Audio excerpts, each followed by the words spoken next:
In this video, I'm going to be responding to Craig Groeschel's Leading Out of Crisis podcast. And one of the things that's so important that he does right at the beginning is he acknowledges the pain that we are all going through.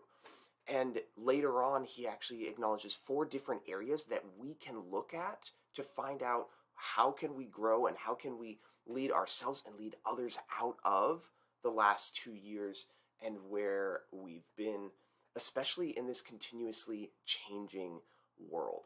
By stating the painful, obvious truth that our world has been through over 2 years of extreme trauma. And you know what we've been through, but the pandemic shut down the world. We've had countless tragic deaths. We've had political division. We've had the ongoing racial tension. We've had economic inconsistencies. And now we've got all sorts of new problems, supply chain issues. You can't get anything delivered to you. You've got soaring inflation. You've got soaring wages. The Fed raised the interest rate. You've got high employee turnover in many organizations. And of course, you've got the war in Ukraine, and the whole world feels very, very unsettled. And I think it's so important what he does here, because if we don't first acknowledge the current state that we're in, it's impossible to move forward. And so I love what he does by first establishing that he's not out of touch. He's not unaware of all the pain and the frustration and the things that are going on in the world. And what that also does is it sets him up for being able to actually make change. And for me as the listener, when I was listening to it for the first time, it really allows me to go, oh, he understands where I currently am. Like, there's a lot of empathy even in that communication. And then on the other side of it, it allows me to be more open to what he's about to share, because I understand that he knows where I am and where we are as a world. The next thing that he talks about is this idea of rejuvenation versus rest, and kind of the difference between those two. And so I'm going to go to a clip of that right now. Realize how emotionally exhausted, mentally depleted, and even spiritually fatigued that I was. I want to slow it down for a moment, because this will speak to a significant percentage of you. Most of you may be in a very same place. You don't realize the toll that the last couple of years have taken on you, because you've been in the game, you've been leading with intensity, you've had passion, you've had focus. And there are many of you, and I want you to hear this, many of you, you're not just tired right now. You're not just tired, you're depleted. And there's a really, really big difference. You aren't just tired, but you're depleted. If you're tired, you can take a nap. You can go on a vacation. But you aren't just tired, you're depleted, you're empty.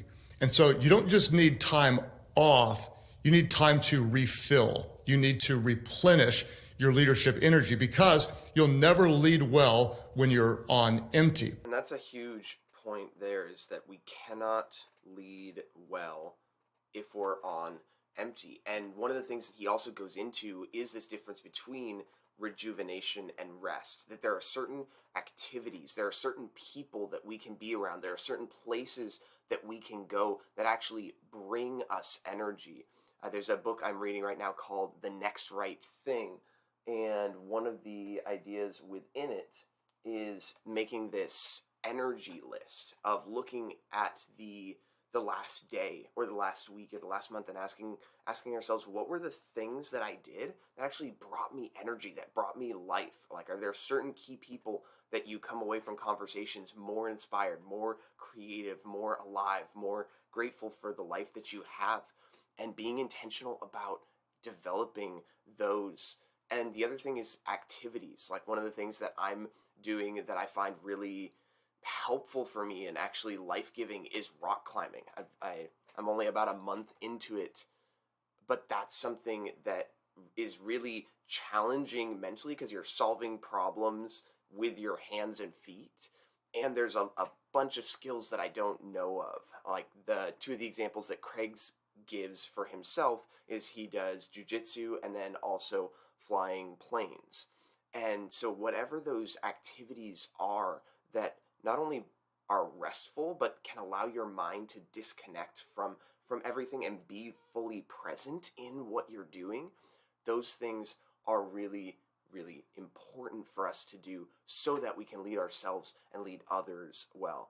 In this next point, he's going to go into 4 different areas that we can use to assess ourselves and where we are. And this is the most important part, so I want you to stick around. So I want you to take a moment, and you may discuss this with your team, and assess where you are. And I want you to look at 4 different areas and be really, really honest. How are you physically? Meaning when you're leading intensely, sometimes your physical health slips. You might start eating comfort food. You might not sleep as much. You might start using medicine to get to sleep, or you might start using too much caffeine to get going. You might not be exercising because you've been going. How are you physically? Also, you want to look at emotionally. Leading well takes an extraordinary amount of emotional energy. And when you give out and give out and give out, if you don't replenish your emotional health, you're going to find yourself in a very compromised state. Also look at your relationships. Anyone who's leading intensely will oftentimes neglect some of their key relationships, and that puts them in a very compromised situation. As it goes in your home, so it goes with you everywhere else. That is primary to your effective leadership and anything that matters in life. And then look at your life spiritually. Physically, emotionally, relationally, spiritually.